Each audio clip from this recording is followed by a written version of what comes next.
সকলকে স্বাগত জানাই কথাস ডায়েরির একটি নতুন এপিসোডে। তো আজকে নিয়ে চলে এসেছি মুখরোচক একটি রেসিপি, যার নাম ফ্রেঞ্চ ফ্রাই।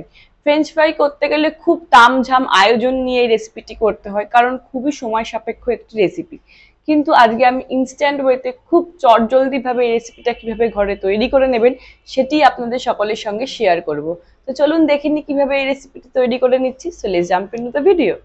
খুবই অল্প খরচে বাচ্চা থেকে বড় সকলে একটি অতি প্রিয় রেসিপি হলো এই ফ্রেঞ্চ ফ্রাই। মোটা হয়ে যাওয়ার ভয়তে আলু ভাজা না খেলেও এই ফ্রেঞ্চ ফ্রাইটি কিন্তু সকলেরই খুব প্রিয়।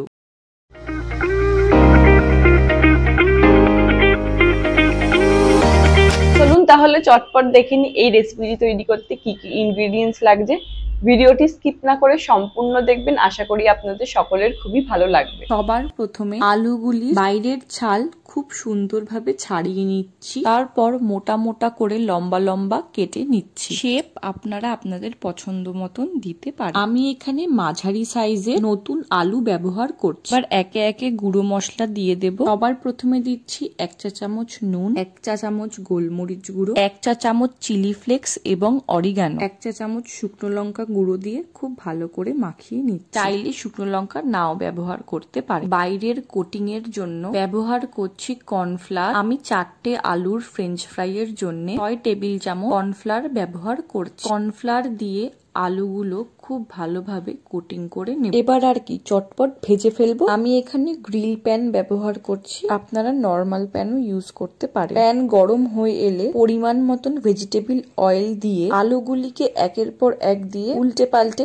সুন্দর করে ভেজে নেব। আলুগুলিকে লাল লাল করে ভেজে নিলেই তৈরি হয়ে যাবে মুখরোচক ফ্রেঞ্চ ফ্রাই। কোনো রকম ম্যারিনেশন বা রেস্টিং ছাড়াই কড়মড়ে মুখরোচক সুস্বাদু ফ্রেঞ্চ ফ্রাই তৈরি। আমারও ফ্রেঞ্চ ফ্রাই রেডি হয়ে গেল। এবার এটাকে আমি সুন্দর করে প্লেটিং করে নেব। ওপর দিয়ে সামান্য চাট মশলা ছড়িয়ে দিচ্ছি এবং সাথে মেয়োনিজ থাকলে এর স্বাদ দ্বিগুণ। আরে দাঁড়ান চললেন কোথায়? ভিডিও কিন্তু শেষ হয়নি, আরেকটি চমক এখনো অপেক্ষা করছে। ফ্রেঞ্চ ফ্রাই দিয়ে কিভাবে চিলি পটেটো তৈরি করবেন সেটিও আজকে শেয়ার করব। ওই একই প্যানে এক্সেসিভ অয়েল একটি পাত্রে ঢেলে নিলাম। 1 চা চামচের মতন তেল রেখে তাতে 1 চা চামচ আদা কুচি, 1 চা চামচ চিলি ফ্লেক্স অরিগানো পাউডার, 1 চা চামচ সয়া সস, চিলি সস এবং ভিনিগার, 1 চা চামচ মধু দিয়ে খুব ভালোভাবে মিক্সড করে নিচ্ছি। এরপর ভেজে নেওয়া ফ্রেঞ্চ ফ্রাই গুলি দিয়ে হালকা টস করে নেব। এক্সট্রা চাইনিজ ফ্লেভার আনার জন্য ওপর দিয়ে ছড়িয়ে দেব রোস্টেড তিল। যদি বাড়িতে না থাকে তাহলে স্কিপ করতেই পারেন। আবারও হালকা নাড়াচাড়া করে নিলেই তৈরি খুব সহজ রেসিপি ক্রিসপি চিলি পটেটো। এবার গরম গরম প্যান থেকে তুলেই সার্ভ করে দিন একটু মেয়োনিজের সঙ্গে। খুবই অল্প খরচে অল্প সময়ের মধ্যে চটপট তৈরি করে ফেলুন এই মুখরোচক ক্রিসপি চিলি পটেটো। বাচ্চাদের টিফিনে বা সন্ধ্যেবেলার জলখাবারে চায়ের সঙ্গে ক্রিসপি চিলি পটেটো তৈরি করে দিলে সকলেই খুবই খুশি হবে। এই মেয়োনিজটিও কিন্তু আমার নিজের তৈরি করা। পরে অবশ্যই এই রেসিপিটি আপনাদের সকলের সঙ্গে শেয়ার করব।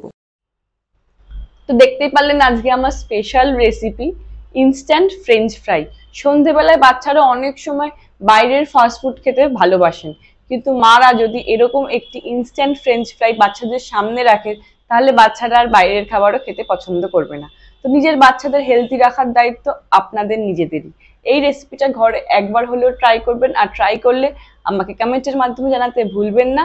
ভিডিওটি ভালো লাগলে শেয়ার করে দেবেন বন্ধুদের সাথে, আর চ্যানেলটি সাবস্ক্রাইব করে দেবেন যারা আমার নতুন বন্ধু আছেন। আর সাবস্ক্রাইবের পাশে বেল আইকনটা ক্লিক করতে ভুলবেন না, যাতে আমি ভিডিও আপলোড করলেই আপনাদের কাছে ইনস্ট্যান্ট নোটিফিকেশন যায়। Thanks for watching, by.